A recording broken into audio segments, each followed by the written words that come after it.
Hi friends, welcome back to education concepts. In case మీకు banking sector జాబ్స్పై interest ఉన్నట్లయితే మీరు చేయాల్సిన పని ఈ వీడియోని అయితే ఎక్కడ కూడా స్కిప్ చేయకుండా ఎండింగ్ వరకు అయితే చూడండి. ఎందుకంటే మనకి రీసెంట్గానే ఏదైనా ఒక డిగ్రీ ఉంటే అప్లై అయితే చేసుకునే విధంగా ఆంధ్రప్రదేశ్ గ్రామీణ బ్యాంక్ నుంచి ఒక జాబ్ నోటిఫికేషన్ రావడం అయితే జరిగింది. ఎటువంటి ఎక్స్పీరియన్స్ లేదు అప్లై చేయడానికి, అండ్ ఆల్సో సెలక్షన్ ప్రాసెస్కి సంబంధించి కూడా ఎటువంటి ఎగ్జామ్ కూడా అయితే లేదు. వన్స్ సెలెక్ట్ అయితే మనకి శాలరీ అనేది విత్ ఆల్ అలవెన్సెస్ 30 నుంచి 35,000 మధ్యలో రావడం అయితే జరుగుతుంది. సో ఇప్పుడు మనం ఈ నోటిఫికేషన్ సంబంధించినటువంటి వివరాలని స్టెప్ బై స్టెప్ క్లియర్లీ ఈ వీడియోలో తెలుసుకుందాం. ఇన్ కేస్ ఇంట్రెస్ట్ ఉన్న వాళ్ళు వీడియోని ఎండింగ్ వరకు చూసి డీటెయిల్స్ తెలుసుకోండి. ఒకవేళ మీకు ఏమైనా డౌట్స్ ఉంటే వీడియోని పూర్తిగా చూసిన తర్వాత కూడా మీ డౌట్స్ని కామెంట్ సెక్షన్లో కామెంట్ చేస్తే వీలైనంత వరకు నేను వాటిని క్లారిఫై అయితే చేస్తాను. అండ్ ఆల్సో నా ఎక్స్ప్లెనేషన్ నచ్చినట్లయితే లైక్ చేయడంతో పాటు ఈ జాబ్ నోటిఫికేషన్ ఇన్ఫర్మేషన్ మీ ఫ్రెండ్స్తో షేర్ చేయండి. ఈ నోటిఫికేషన్ రిలేటెడ్ లింక్స్ అన్నీ కూడా మీకు డిస్క్రిప్షన్ అవైలబుల్గా ఉంటే ఫస్ట్ కామెంట్లో కూడా పిన్ చేసి అయితే ఉంచుతాను. ఇక ఇప్పుడు నోటిఫికేషన్ వివరాలని చెక్ చేద్దాం. వన్స్ మనం వివరాల్లోకి వెళ్ళినట్లయితే నేను ముందుగా చెప్పినట్లు ఈ జాబ్ నోటిఫికేషన్ ఆంధ్రప్రదేశ్ గ్రామీణ బ్యాంక్ నుంచి రావడం అయితే జరిగింది. నోటిఫికేషన్లో రిక్రూట్ చేస్తున్నటువంటి పోస్ట్ నేమ్ చూసుకుంటే FLC అంటే ఫైనాన్షియల్ లిటరసీ కౌన్సిలర్స్.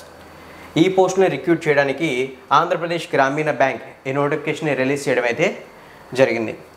ఒకసారి మనం వీటి వివరాలను ఒకసారి అబ్జర్వ్ చేస్తే వీటిని చూసుకుంటే కాంట్రాక్ట్ బేసిక్ మీద తీసుకుంటున్నామని చెప్పారు.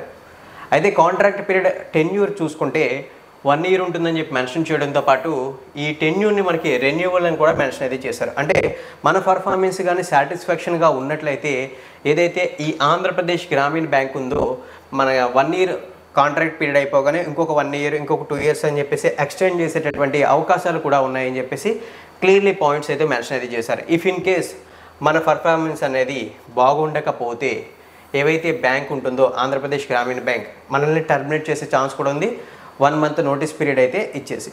సో ఇక్కడ మీరు ఇనిషియల్లీ కాంట్రాక్ట్ పీరియడ్ అయినా సరే మీరు మంచి పర్ఫార్మెన్స్ అనేది ఇవ్వగలిగితే మీకు కాంట్రాక్ట్ అనేది ఎక్స్టెండ్ అవడం అయితే జరుగుతూ ఉంటుంది. ఇవైతే ఈ పోస్ట్కి సంబంధించిన బేసిక్ డీటెయిల్స్. ఇక వేకెన్సీస్ ఎన్ని ఉన్నాయని చూద్దాం, అంటే ఎన్ని పోస్టులు ఖాళీలు ఉన్నాయని చూద్దాం, అవి ఎక్కడెక్కడ ఉన్నాయని కూడా చూద్దాం. ఇక్కడ మనకి మెన్షన్ చేసింది ఏంటంటే నెంబర్ ఆఫ్ వేకెన్సీస్లో 7 వేకెన్సీస్ అయితే ఉన్నాయని చెప్పారు. వాటిని ఏ ప్లేసెస్లో ఉన్నాయని కూడా మెన్షన్ అయితే చేశారు.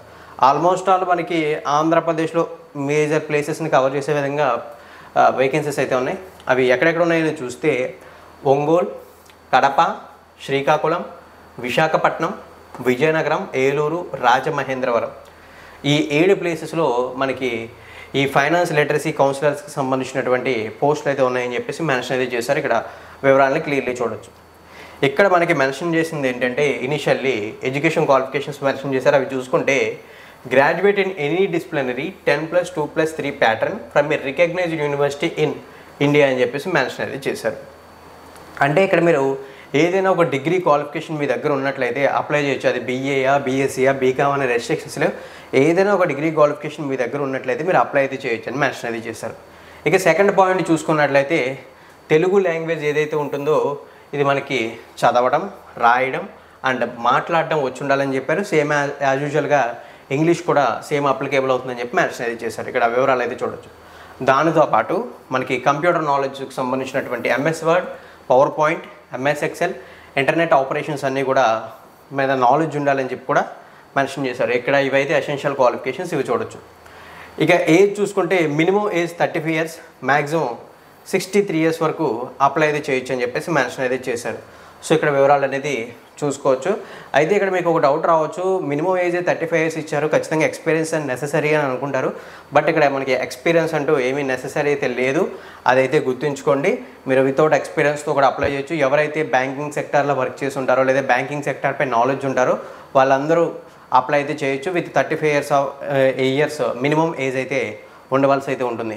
సో ఇక్కడ మనకి డిజైరబుల్ అని మెన్షన్ చేశారు, కానీ డిజైరబుల్ క్వాలిఫికేషన్స్ ఉన్నా లేకపోయినా పెద్ద అవసరం అయితే లేదు కాబట్టి చెప్తున్నాను. మీకు ఫ్రెషర్స్ అయితే అప్లై అయితే చేసుకోవచ్చు. అంటే with 35 years minimum age 35 years ఉండాలి. ఇక శాలరీ విషయంలోకి వెళ్తే ఇక్కడ మనకి చూసుకున్నట్లయితే అలవెన్సెస్ అని శాలరీస్ అనేవి అన్నీ మెన్షన్ చేశారు. బట్ మీరు ఈ ఫైనాన్షియల్ లిటరసీ కౌన్సిలర్ జాబ్కి సెలెక్ట్ అయినట్లయితే నేను రఫ్గా చెప్తున్నాను, విత్ ఆల్ అలవెన్సెస్ మీకు 35,000 రూపీస్ అంటే 35,000 రూపాయలు రావడం అయితే జరుగుతుంది రఫ్లీ. సో ఈ విషయం మీరు ఇక్కడ క్లియర్లీ అయితే గుర్తించుకోవచ్చు.